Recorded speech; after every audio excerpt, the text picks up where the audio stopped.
Good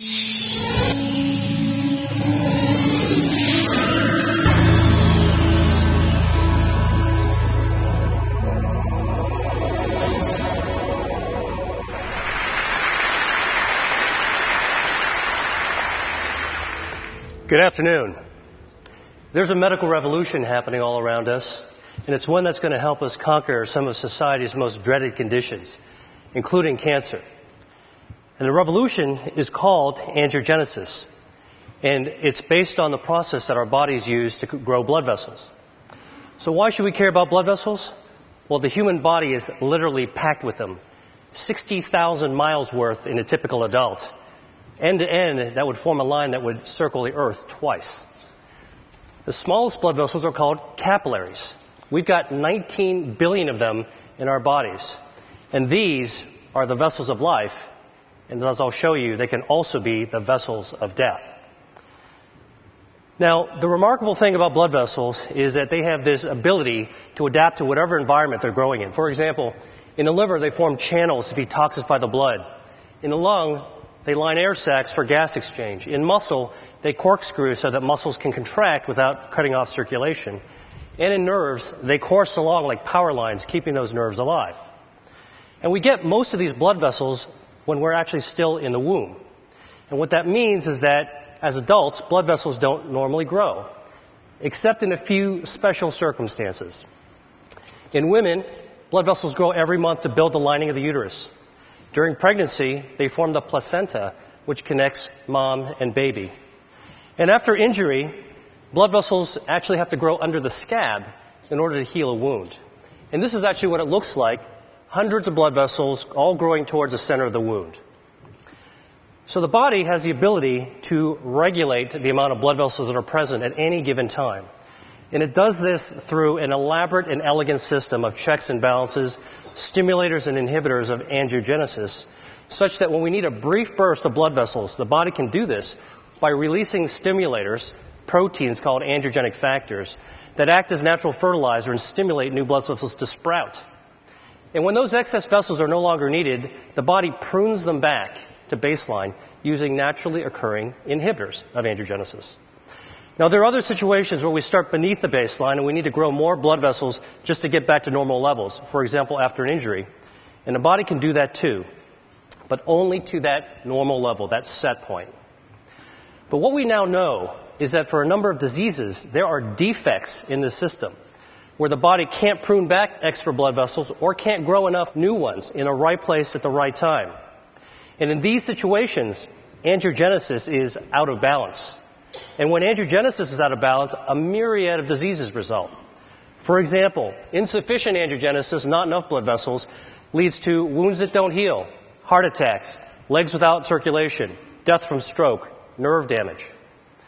And on the other hand, excessive angiogenesis, too many blood vessels, drives disease. And we see this in cancer, blindness, arthritis, obesity, Alzheimer's disease. In total, there are more than 70 major diseases affecting more than 1 billion people worldwide that all look on the surface to be different from one another, but all actually share abnormal angiogenesis as their common denominator. And this realization is allowing us to reconceptualize the way that we actually approach these diseases by controlling angiogenesis. Now, I'm going to focus on cancer because angiogenesis is a hallmark of cancer, every type of cancer. So here we go. This is a tumor, dark, gray, ominous mass growing inside a brain. And under the microscope, you can see hundreds of these brown-staining blood vessels, capillaries, that are feeding cancer cells, bringing oxygen and nutrients. But cancers don't start out like this. And in fact, cancers don't start out with a blood supply. They start out as small, microscopic nests of cells that can only grow to 1/2 a cubic millimeter in size. That's the tip of a ballpoint pen. Then they can't get any larger because they don't have a blood supply, so they don't have enough oxygen or nutrients. And in fact, we're probably forming these microscopic cancers all the time in our body. Autopsy studies from people who died in car accidents have shown that about 40% of women between the ages of 40 and 50 actually have microscopic cancers in their breasts. About 50% of men in their 50s and 60s have microscopic prostate cancers. And virtually 100% of us, by the time we reach our 70s, will have microscopic cancers growing in our thyroid. Yet without a blood supply, most of these cancers will never become dangerous. Dr. Judah Folkman, who was my mentor and who is the pioneer of the angiogenesis field, once called this cancer without disease. So the body's ability to balance angiogenesis, when it's working properly, prevents blood vessels from feeding cancers. And this turns out to be one of our most important defense mechanisms against cancer. In fact, if you actually block angiogenesis and prevent blood vessels from ever reaching cancer cells, tumors simply can't grow up. But once angiogenesis occurs, cancers can grow exponentially. And this is actually how a cancer goes from being harmless to deadly.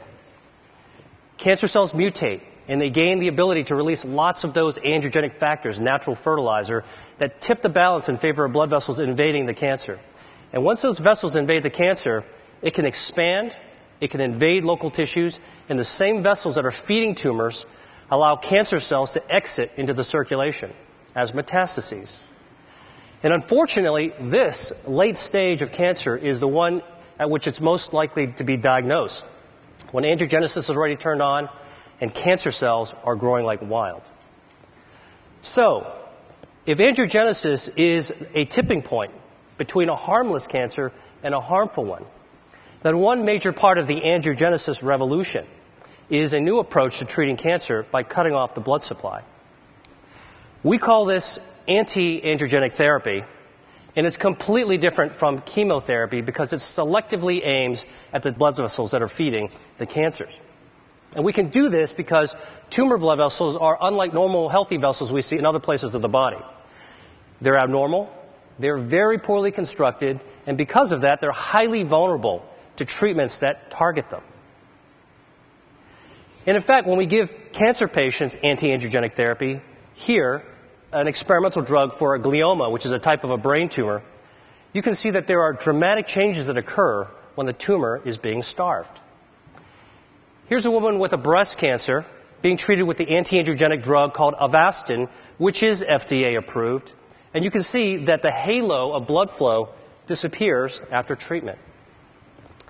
Now, I've just shown you two very different types of cancer that both responded to anti-angiogenic therapy. So a few years ago, I asked myself, can we take this one step further and treat other cancers, even in other species? So here is a 9-year-old boxer named Milo who had a very aggressive tumor called a malignant neurofibroma growing on his shoulder. It invaded to his lungs. His veterinarian only gave him 3 months to live.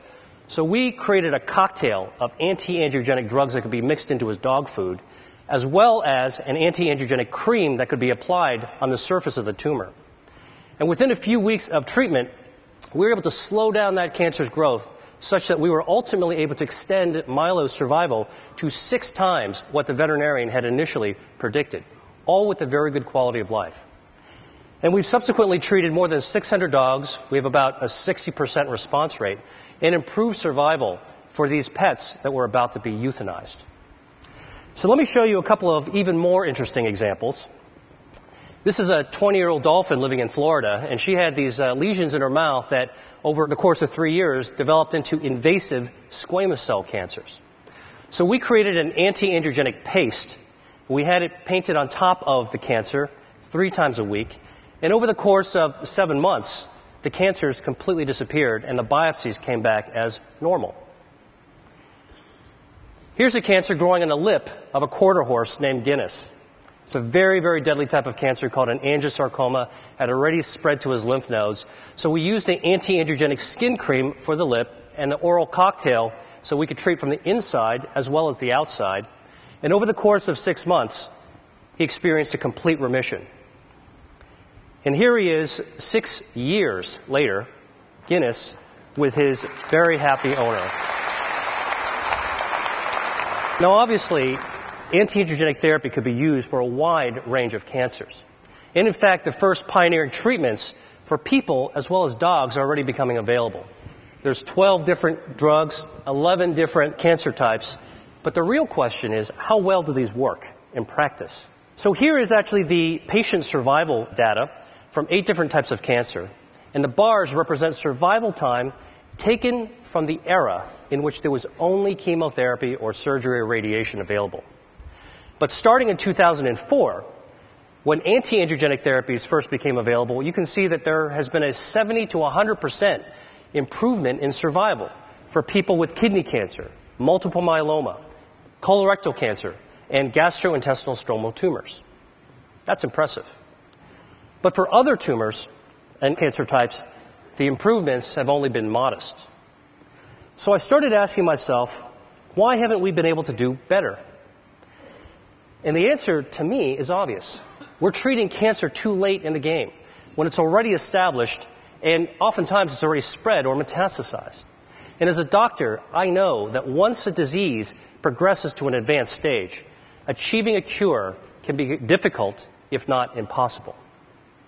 So I went back to the biology of angiogenesis and started thinking, could the answer to cancer be preventing angiogenesis? Beating cancer at its own game, so that cancers could never become dangerous. This could help healthy people, as well as people who have already beaten cancer once or twice and want to find a way to keep it from coming back. So to look for a way to prevent angiogenesis in cancer, I went back to look at cancer's causes. And what really intrigued me was when I saw that diet accounts for 30 to 35% of environmentally caused cancers. Now, the obvious thing is to think about what we could remove from our diet, what to strip out, take away. But I actually took a completely opposite approach and began asking, what could we be adding to our diet that's naturally anti-angiogenic, that could boost the body's defense system and beat back those blood vessels that are feeding cancers? In other words, can we eat to starve cancer? Well, the answer is yes, and I'm going to show you how. And our search for this has taken us to the market, the farm, and to the spice cabinet, because what we've discovered is that Mother Nature has laced a large number of foods and beverages and herbs with naturally occurring inhibitors of angiogenesis. So here's a test system we developed. At the center is a ring from which hundreds of blood vessels are growing out in a starburst fashion. And we can use this system to test dietary factors at concentrations that are attainable by eating. So let me show you what happens when we put in an extract from red grapes, the active ingredient is resveratrol. It's also found in red wine. This inhibits abnormal angiogenesis by 60%. Here's what happens when we add an extract from strawberries. It potently inhibits angiogenesis. An extract from soybeans. And here is a growing list of our anti-angiogenic foods and beverages that we're interested in studying. And for each food type, we believe that there's different potencies within different strains and varietals. And we want to measure this because, well, while you're eating a strawberry or drinking tea, why not select the one that's most potent for preventing cancer? So here are 4 different teas that we've tested. They're all common ones. Chinese jasmine, Japanese sencha, Earl Grey, and a special blend that we prepared. And you can see clearly that the teas vary in their potency from less potent to more potent. But what's very cool is when we actually combine the 2 less potent teas together, the combination, the blend, is more potent than either one alone. This means there's food synergy. Here's some more data from our testing. Now, in the lab, we can simulate tumor angiogenesis, represented here in the black bar. And using this system, we can test the potency of cancer drugs. So the shorter the bar, less angiogenesis, that's good. And here are some common drugs that have been associated with reducing the risk of cancer in people. Statins, non-steroidal anti-inflammatory drugs, and a few others. They inhibit angiogenesis too. And here are the dietary factors going head-to-head against these drugs. You can see they clearly hold their own, and in some cases they're more potent than the actual drugs. Soy, parsley, garlic, grapes, berries.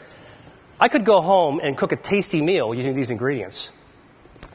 So imagine if we could create the world's first rating system in which we could score foods according to their anti-angiogenic, cancer-preventative properties. And that's what we're doing right now. Now, I've shown you a bunch of lab data, and so the real question is, what is the evidence in people that eating certain foods can reduce angiogenesis in cancer. Well, the best example I know is this study of 79,000 men followed over 20 years, in which it was found that men who consumed cooked tomatoes 2 to 3 times a week had up to a 50% reduction in their risk of developing prostate cancer. Now, we know that tomatoes are a good source of lycopene, and lycopene is anti-angiogenic. But what's even more interesting from this study is that in those men who did develop prostate cancer, those who ate more servings of tomato sauce actually had fewer blood vessels feeding their cancer.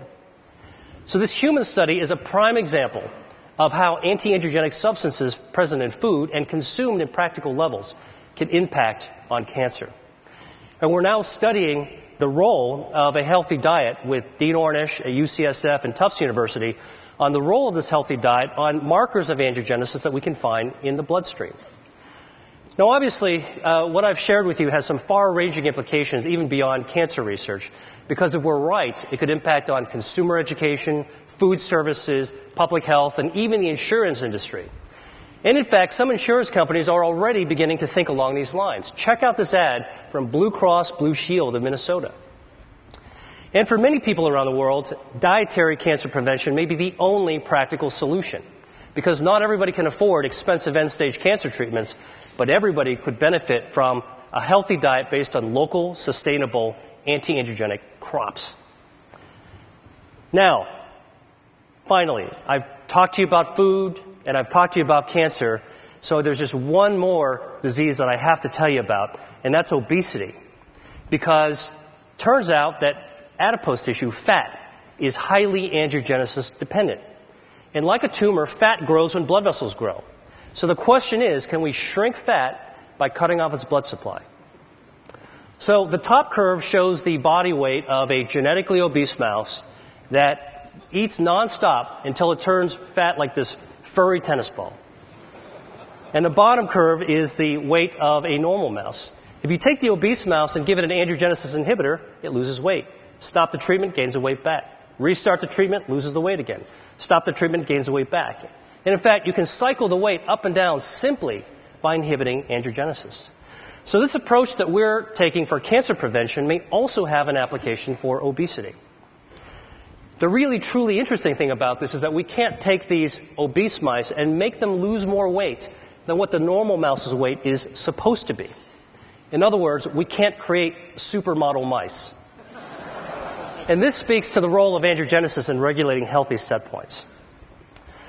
Albert Szent-Györgyi once said that discovery consists of seeing what everybody has seen and thinking what nobody has thought. I hope I've convinced you that for diseases like cancer, obesity, and other conditions, that there may be a great power in attacking their common denominator, angiogenesis. And that's what I think the world needs now. Thank you.